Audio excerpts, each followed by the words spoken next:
et là, c'est vraiment pas un problème direct de la sécheresse, hein, c'est vraiment pas un problème d'embolie, comme je disais, là, c'est vraiment un problème de stress thermique. Alors nous, on a essayé de regarder un petit peu ce qui se passait.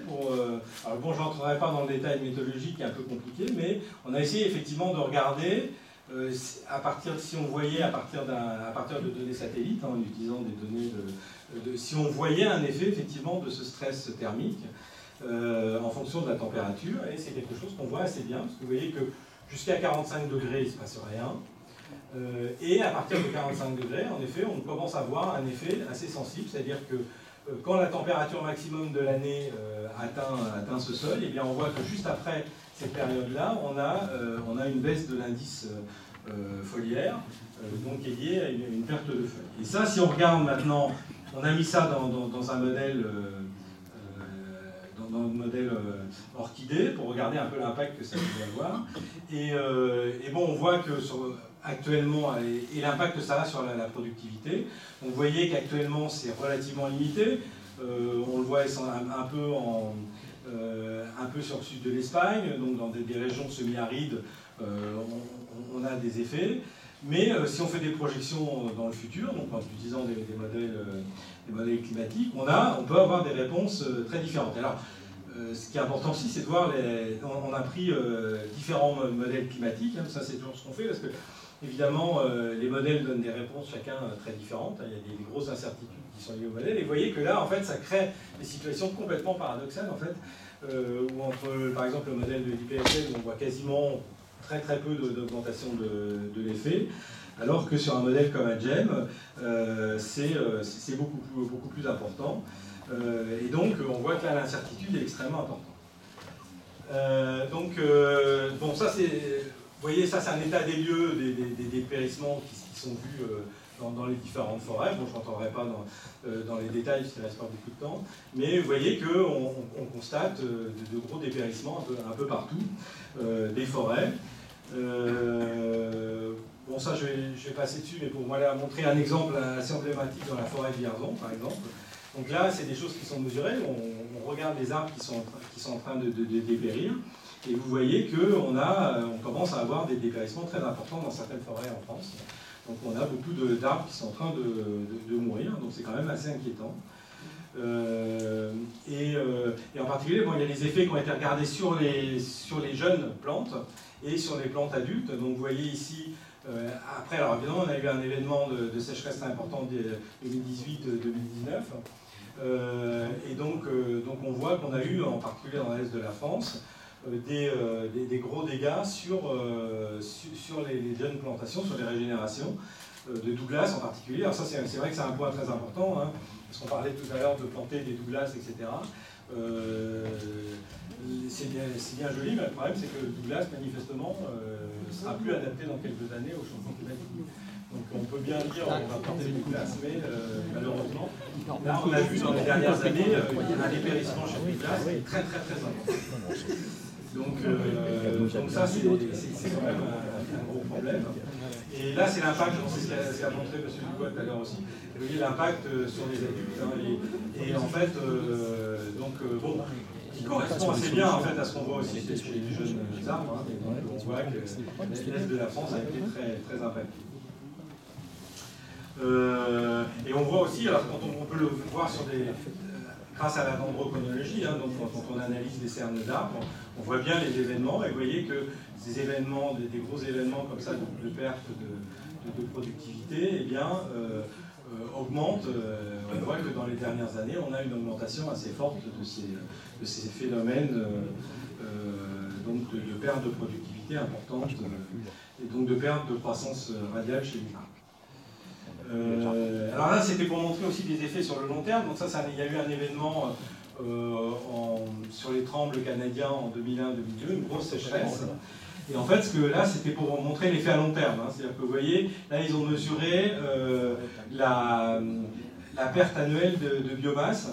Et donc, vous voyez qu'on a l'événement de sécheresse. Donc, tout d'un coup, on a une augmentation importante de la perte de biomasse. Mais vous voyez que ça continue pendant longtemps, c'est-à-dire que même pendant plusieurs années, on continue à augmenter la perte de biomasse, en fait, pendant 4 ans.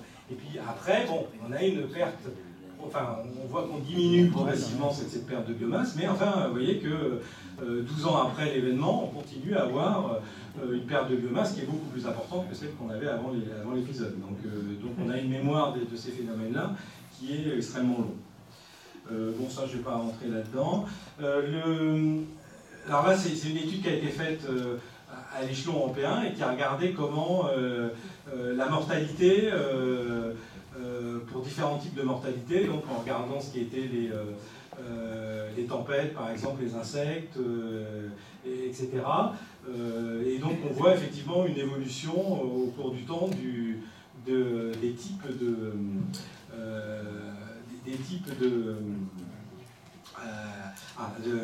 mortalité en fonction du temps. Et vous voyez, ça c'est la mortalité qui a été mesurée. Et là aussi, on voit que on a plutôt une augmentation de cette mortalité au cours du temps. C'est pas vrai partout, mais on a quand même une augmentation de la mortalité qui est relativement importante.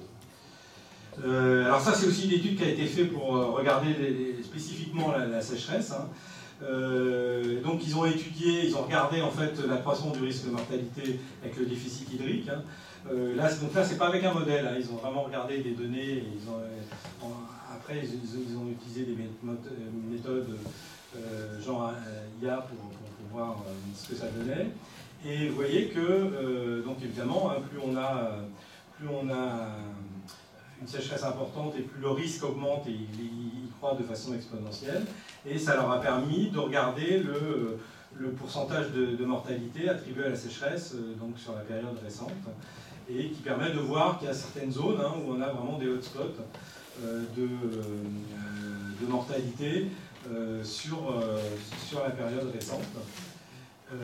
Et ça leur a aussi permis de regarder pour chaque type, alors ça c'est un autre article, mais qui a regardé quels étaient les types de vulnérabilité pour les différents types donc que ce soit lié au feu, à la tempête, aux ravageurs, et montrer des tendances qui donc du coup ont tendance à augmenter un peu partout. Alors ça dépend, il y a des zones où ça baisse plutôt, et vous voyez que ce qui est assez constant, c'est l'augmentation de la tendance des ravageurs, même si elle est relativement modérée, mais par contre elle augmente elle sur toute l'ensemble. Bon, ça montre la vulnérabilité combinée qui permet donc de voir les régions qui sont les plus vulnérables au final.